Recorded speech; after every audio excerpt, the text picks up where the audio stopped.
Post-SVB is an altogether new world, not only for startups, but for the banking industry, governments. It's a moment for us to reponder and re-strategize whether which startups are going to be investable and how are they going to be investable.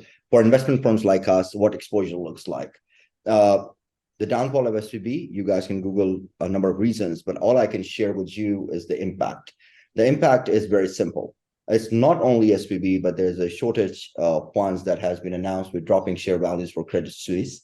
And one of the largest investors, which is from Saudi, has essentially denied investing into SVB because of compliance reasons that their equity is going to go up by 10%.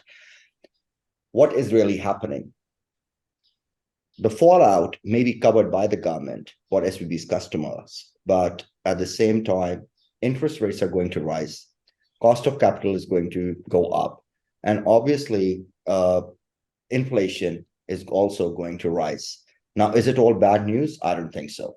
I believe that it was much needed in the startup ecosystem to give everybody a reality check that real businesses with real balance sheets and a solid profit and loss statement is all that matters when it comes to investments. There have been a lot of crazy valuations out there. There have been a lot of businesses that have went out, did something, sold their idea somewhere, but obviously the runway period has been too long or the research has been too long. And once they actually go to market, somehow they fail. Either they're late or something just doesn't add up. So the crux is that for you to be as a founder or an entrepreneur, it is high time to not only train yourself, not only understand the business acumen, but make your business investable through a solid business acumen, a realistic go-to-market strategy, and most importantly, achieve market validation or bootstrap it.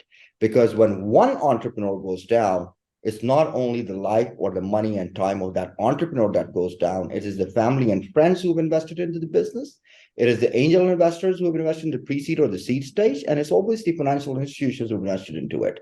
Ultimately, one entrepreneur going down or one startup failing translates into a burden on not only taxpayers, but people at large, even at a global level. So what we're looking forward to is that I do believe that human capital development is the way to go. And most importantly, investing in yourself is extremely important. Over the last many years, I have been very vocal about overvaluations of startups and all that's been happening in the startup ecosystem, as well as the risk exposure that a lot of investment firms and banks have been aggressively taking. I think it's time for us to be realistic.